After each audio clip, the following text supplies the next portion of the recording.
Para continuar, el doctor Orlando Sarmiento. El doctor Orlando Sarmiento nos acompaña. Él es médico internista de la Universidad de Cartagena, cardiólogo de la Universidad del Bosque y electrofisiólogo de la Clínica Sayo, quien nos va a hablar de un tema muy importante que se nos presenta todos los días. Es si a mi paciente le quito, no le quito la anticoagulación, la antiagregación, si es una cirugía grande, si es una cirugía pequeña, 2 días, 3 días, 10 días, como me ha pasado a mí a veces, y que le llegan a uno pacientes con complicaciones. Bienvenido, doctor, con su conferencia. Muy buenos días. Doctor Marín, ¿me confirma si se está viendo la pantalla, por favor? Perfectamente. Muchas gracias. Bueno, gracias por la invitación. La charla la titulé Cómo manejar la terapia anticoagulante en el perioperatorio y si tenemos en cuenta, pues lo fundamental es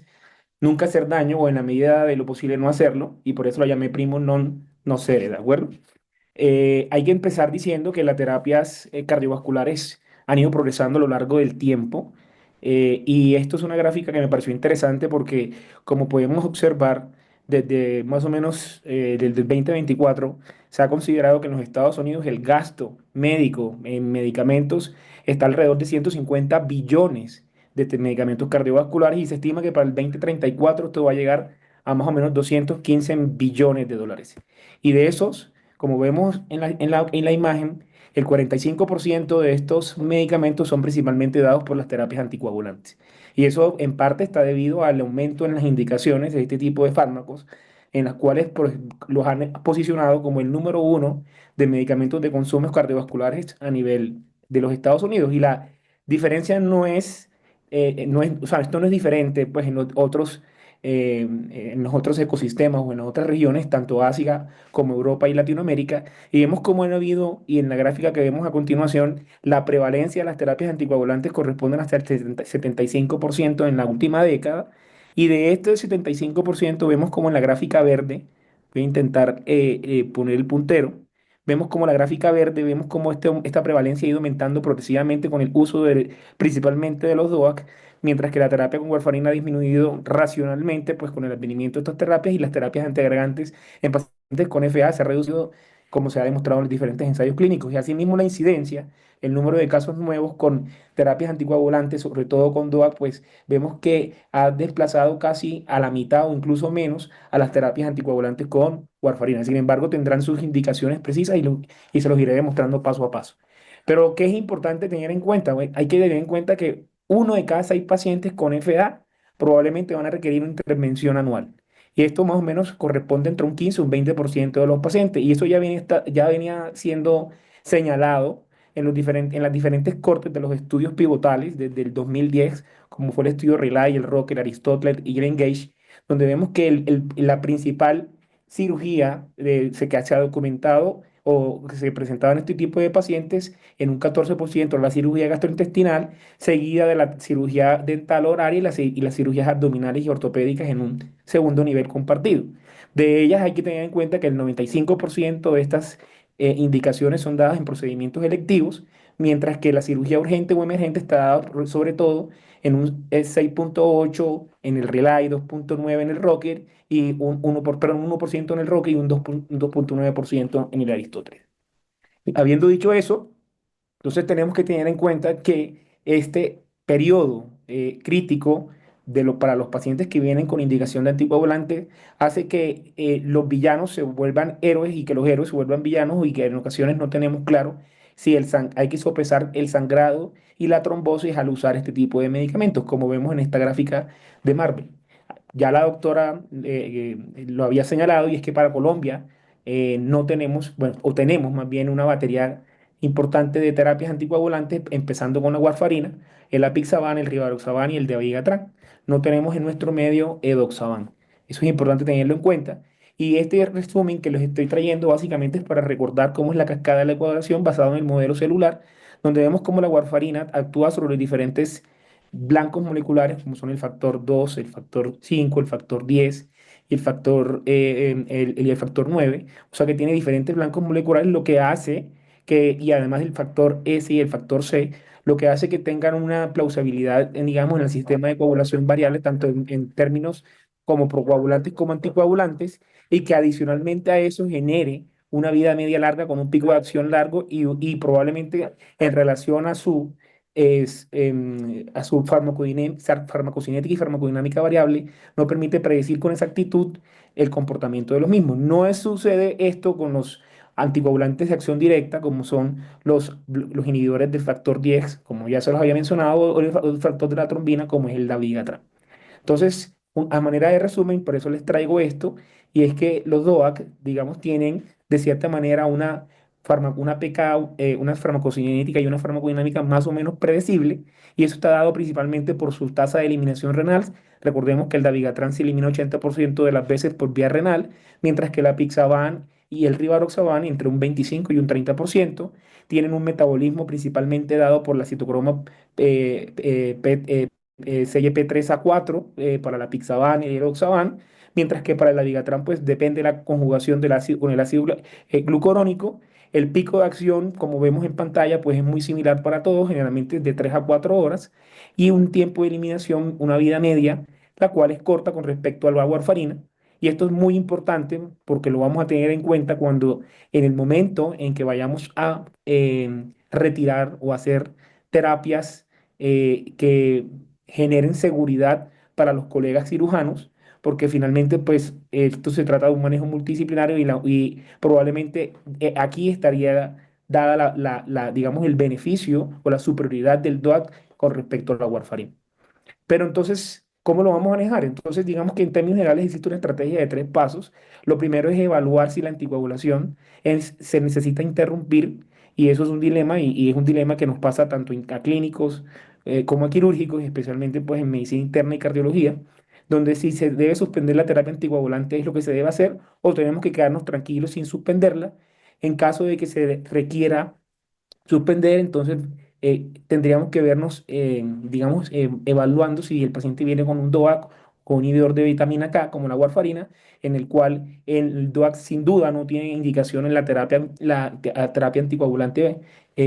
como puente, mientras que en la warfarina habrá situaciones en que lo requiera, y una vez que el quirúrgico evalúe que la cirugía fue un éxito y que la hemostasia está conseguida, el inicio o el reinicio más bien seguro de la terapia, pues también tendríamos que cuestionárnosla para poder generar una seguridad en estos pacientes. Entonces, ¿cómo lo hacemos o qué es lo que yo hago generalmente? Entonces, esto es una lista de chequeo. Que me parece que es uno de los mensajes importantes para llevar a casa. Usted tiene que siempre evaluar la indicación de por qué el paciente está anticoagulado, si es por una FA, si es porque el paciente es portador de una válvula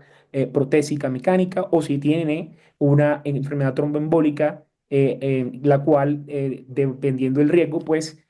tendrá la indicación de la terapia anticoagulante. Asimismo, la adherencia, tratar de verificar que el paciente viene tomando su terapia anticoagulante a las horas deseadas, y sobre todo este punto de la hora es indispensable para evaluar si el paciente le podemos de manera precisa suspender la droga, como veremos en el transcurso de la charla, con ciertos puntos a la hora de valorar el paciente y ingresarlo para la cirugía. El paciente que ha tenido sangrado previo, que tenga alguna condición que precipite sangrado, tendremos que tenerlo en cuenta. Las evaluaciones de riesgo de sangrado mediante diferentes modelos o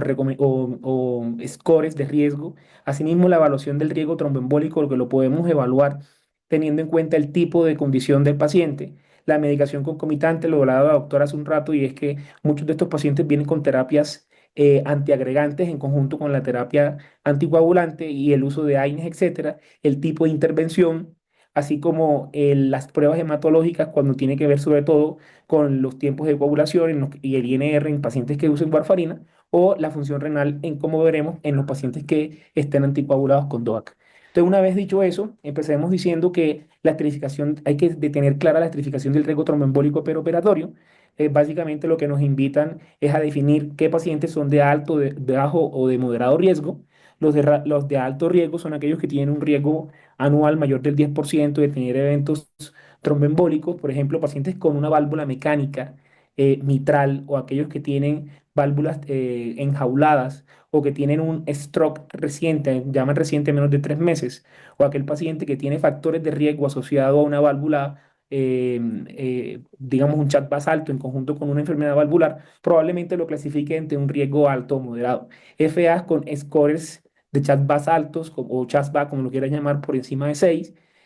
como la presencia de un stroke asociado a la FA con diagnóstico reciente, menos de 3 meses, o una enfermedad valvular reumática como la estenosis aórtica, en contextos en los cuales pues, el paciente tenga FA, pues también lo convierte en un riesgo alto, o aquel paciente que tenga un evento tromboembólico en los últimos 3 meses asociado a una enfermedad trombofílica severa como es el síndrome de anticuerpos antifosfolípidos o alguna de estas mutaciones, o la presencia de un cáncer activo en el cual pues la asociación con la enfermedad trombólica hace un mayor riesgo de recurrencia. Riesgo moderado, aquellos que por ejemplo tengan una válvula aórtica con riesgos mayores de eventos de tromboembólicos, con un chat bajo entre 5 y 6, o aquellos que tengan más de 3 meses pero menos de 12 meses de un evento tromboembólico o que hayan tenido historia de cáncer o que el cáncer esté controlado. Y los de bajo riesgo, pues aquellos pacientes que tienen una válvula aórtica, por ejemplo, sin otros factores asociados, un chat VAS muy bajo o que tengan una enfermedad tromboembólica que supere los 12 meses. En ese sentido, pues nos toca también tener en cuenta estas definiciones porque son supremamente importantes. Hay que tener en cuenta que el periodo perioperatorio es aquel en el cual consideramos que el paciente fue citado a la intervención o está hospitalizado para un manejo quirúrgico. Se considera que son las 5 semanas alrededor del perioperatorio, la primera semana previa, o la semana previa, perdón, y 4 semanas posteriores, porque recordemos que hasta ese momento definimos los riesgos tanto de embolia como de sangrado, y nos toca también evaluar qué tipo de cirugía para poder tomar una determinación. Hay que tener en cuenta que la mayoría de veces las cirugías, las cuales las guías de manejo están actualmente referidas, y es lo que vamos a hacer principalmente durante el desarrollo de esta charla, es a la cirugía electiva, en el cual el procedimiento quirúrgico puede retrasarse para permitir una evaluación preoperatoria completa y un tratamiento adecuado. Las demás, por términos, por temas de tiempo, no las vamos a tocar, pero es importante tenerlas en cuenta, sobre todo para condiciones cardiovasculares como las que han mencionado previamente. La estratificación del riesgo hemorrágico clasificado por las guías de práctica clínica de la Sociedad Internacional de Trombosis y Hematología, clasifica a los pacientes también dependiendo del riesgo de sangrado, como riesgo alto o riesgo mínimo, o en medio de los dos, pues estaría el riesgo moderado o intermedio. Este grupo de pacientes de riesgo alto generalmente son aquellos pacientes que tienen más de 2% de riesgo de sangrado asociado a la cirugía, como la cirugía mayor, la cirugía asociada al cáncer, cirugías ortopédicas, cirugías tanto del sistema del neuroeje, cirugías que impliquen manipulaciones epidurales, resecciones del colon, nefrectomías, y cirugías grandes, o perdón, masivas, perdón, urológicas o resección transuretral, que es importante tenerlo en cuenta y por eso se la señalo. Las cirugías de riesgo intermedio, como las artroscopias, los estudios endoscópicos con biopsia, pueden ser clasificados como riesgo intermedio, mientras que las cirugías de riesgo mínimo, que son aquellas que tienen un riesgo muy bajo, menor del 1% de sangrado, pues como la mayoría de veces son cirugías dermatológicas o las cirugías de cámara anterior, como la cirugía de cataratas o algunas extracciones dentales, máximo 3, pueden ser considerados dentro de este grupo de manejo, y adicionalmente pues las cirugías de marcapaso o desfibriladores también pueden ser incluidas. No obstante, hay que aclarar algo, y es que muchas de estas dependerán, el riesgo de sangrado también dependerán de las comorbilidades del paciente, así como de algunas modificaciones, como por ejemplo cirugías dentales profundas, que a pesar de que son un número bajo de piezas dentales, probablemente si el paciente tiene una enfermedad gingival, lo va a convertir en una clasificación al menos moderada. Escalas de riesgo tenemos varias, pero la que más nos plantea la guía es el score de Hasbled. Recordemos que pacientes que tengan un riesgo dado más de 3 puntos tienen un riesgo relativo o un hazard ratio, perdón, de 11 veces de tener un sangrado asociado. Adicionalmente, algunos análisis han demostrado que, por ejemplo, algunos pacientes, por ejemplo, como un subanálisis del estudio PAUS, nos mostró que la hipertensión, la presencia de cáncer activo, la presencia de terapias puentes algún tipo de cirugía como la cirugía general y ortopédica pueden aumentar el riesgo de sangrado, así como algunas cirugías vasculares. ¿Y qué es terapia puente? Entonces, hay que definir qué es la terapia puente, porque es aquel momento en el cual la administración de un anticoagulante de acción corta durante el periodo perioperiatorio, que es de 8 a 10 días generalmente, genera pues la interrupción de la warfarina y este INR menor del rango terapéutico probablemente nos genere una ventana de protección para el paciente. Y eso es lo que les voy a mostrar a continuación. Básicamente lo que hacemos de manera sistemática cuando tenemos este tipo de alteración, digamos, de condición, perdón, es que detenemos la warfarina generalmente el día quinto previo al procedimiento. Y en ese momento, cuando tenemos la heparina, perdón, la warfarina suspendida, iniciaríamos entonces el periodo, digamos, de vulnerabilidad hasta que se realice el procedimiento y se decida iniciar luego de esto, pues, el reinicio de la warfarina. Y toda esta ventana de tiempo que estamos viendo acá es lo que vamos a llamar entonces que sería el tiempo sin protección o el tiempo no protegido. Y lo que hacemos entonces con las terapias anticoagulantes, básicamente es tratar en lo posible de, como vemos acá, bien sea con heparina de bajo peso molecular o con heparina no fraccionada, tratar de disminuir ese tiempo de no protección a lo mínimo que generalmente va a estar alrededor del día de la cirugía. Una vez dicho eso, pues esto digamos que es lo que ha motivado en realidad el empleo de las terapias puentes en pacientes con warfarina. Sin embargo, digamos, a partir de análisis de estudios observacionales, vemos que de manera gráfica, y esto me llamó muchísimo la atención, les soy muy sincero, porque si vemos los pacientes que no tenían terapia puente, el número de eventos tromboembólicos era del 0,52, de 1,18 los que tenían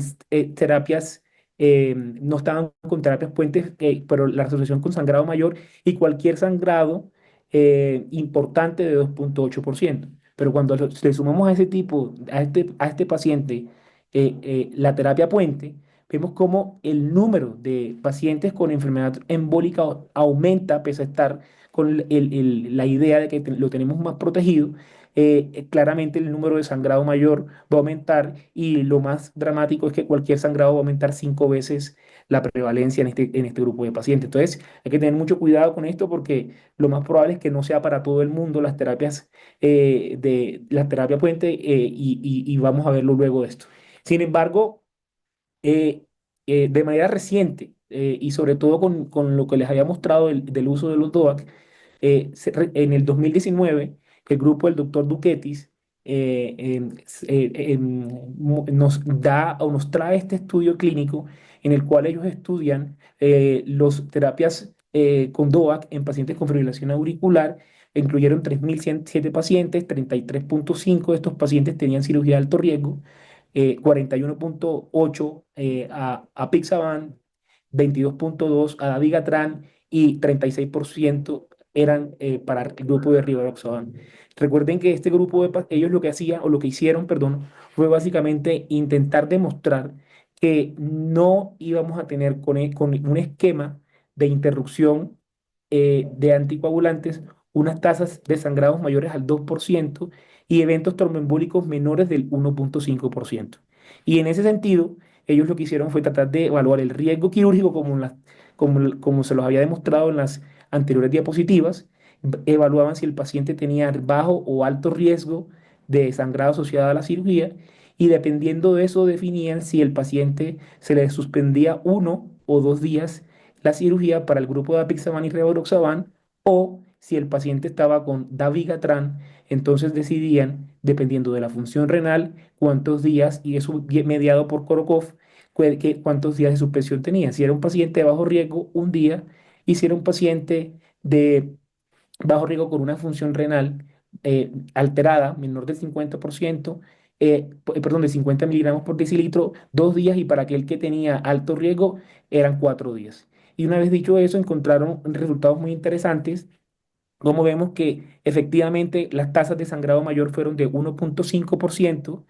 para el resumen tanto de la suma de los pacientes con apixaban, dabigatran y rivaroxaban, mientras que para la embolia sistémica fue menor del 0,3%. O sea, efectivamente es una terapia segura, y a los pacientes que tuvieron sangrado mayor les documentaron que la hipertensión, la cirugía general, la cirugía vascular eran los factores inherentes, tanto quirúrgicos como del paciente, que aumentaban el riesgo de ese sangrado. Y entonces, ¿qué sucedió luego o qué viene sucediendo entonces con los pacientes que los tenemos con terapias con anticoagulación con warfarina o con antagonista de la vitamina K. Este estudio reciente también es el del doctor Kovacs, mostró que los pacientes que tenían válvulas mecánicas y que requerían terapias puentes con dalteparina, que fue finalmente lo que ellos intentaron evaluar, lo llevaron a una corte de dalteparina versus placebo, 1.471 pacientes, suspendían 5 días atrás, entre 5 y 7 días, la terapia con warfarina e iniciaban la terapia con dalteparina a una dosis de 200 miligramos los primeros 3 días y seguían desde el día 1 con 100 unidades por kilo el día previo a la cirugía y reiniciaban entre las 22 a 24 horas del postquirúrgico la terapia anticoagulante con warfarina hasta que llegaba en conjunto con la dalteparina hasta llegar a niveles de INR óptimos. Y los resultados fueron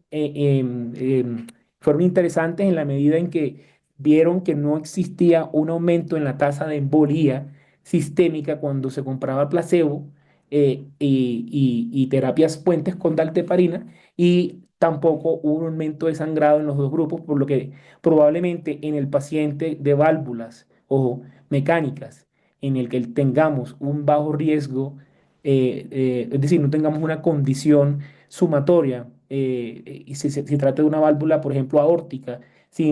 con un CHAS bajo o sin FA, probablemente este grupo de pacientes se puedan beneficiar de llevarlos sin suspensión, perdón, sin el empleo de terapia puente y probablemente los resultados sean muy interesantes como lo mostró este estudio. A partir de eso, pues entonces les traigo el resumen de los que, digamos, proponen las guías actualmente de qué se deben hacer con los pacientes que consumen warfarina. Entonces, los que tienen riesgo mínimo, pues se debería suspender. Los que tengan riesgo leve a moderado, podríamos llevarlos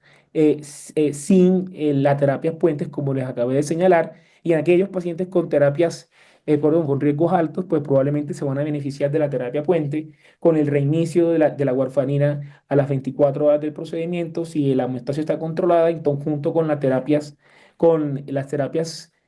heparinas de bajo peso molecular, que si bien podemos empezar a dosis plena de 1 miligramo por kilo cada 12 horas, en el caso de la noxaparina, también nos permite, y es por eso aparece esta imagen, no podemos usar una dosis intermedia de 40 miligramos e ir incrementando en la medida que la hemostasia lo permita. Para los DOAC, por ejemplo, ya habíamos hablado que es básicamente para Pixaban, Edoxaban y Rivaroxaban en pacientes de alto riesgo, en aquellos en que la creatinina esté normal, probablemente este grupo de pacientes podamos suspender el anticoagulante 1 o 2 días antes del procedimiento, si son de alto riesgo, ¿de acuerdo? Si el paciente tiene una creatinina, una tasa de filtrado glomerular y está con dabigatran, probablemente nos toque suspenderlo 2 días antes, es decir, 4 días antes. Y para el paciente de riesgo leve o moderado, un día antes sería perfecto suspender la terapia anticoagulante. No obstante, recordar que la creatinina pues, nos obligaría también a ajustar la terapia con el dabigatran. ¿Cómo lo reiniciamos? Entonces, lo reiniciaríamos, entonces no hay afán en reiniciarlo. Los estudios observacionales no han demostrado que iniciarlo tempranamente sea una conducta adecuada. Sin embargo, nos dan hasta 24 horas para iniciar en pacientes de bajo riesgo, en pacientes de alto riesgo de Orlando, un minuto. y en pacientes de riesgo bajo, pues probablemente lo tengamos hasta 48 horas para iniciar. No tenemos que usar en este grupo de pacientes en terapias puentes, como lo había señalado, pero en caso de que se considere, podemos iniciar una dosis de 40 miligramos diarios o de dalteparina diariamente por las primeras 48 a 72 horas hasta que le iniciemos el anticoagulante oral directo. Entonces, mensajes para llevar a casa: el uso de las terapias anticoagulantes sigue en un aumento creciente conforme el número de indicaciones ha crecido, por lo que el manejo perioperatorio es usual con la participación de un equipo multidisciplinario. La evidencia y las guías de anticoagulación preoperatoria han evolucionado en las últimas décadas, lo que ha permitido individualizar el manejo de los pacientes y no hacer daño. Es fundamental esta parte. Y finalmente, el conocimiento de la farmacocinética, tanto del DOA como la warfarina, es lo que nos va a permitir hacer un manejo diferencial alrededor de los procedimientos. Muchas gracias. Muchas gracias al doctor Orlando por su conferencia en un tema que a veces se vuelve tan controversial y espero que a la gente le haya dado luces. Vuelvo y repito, las preguntas en el chat de preguntas y respuestas que serán respondidas inmediatamente.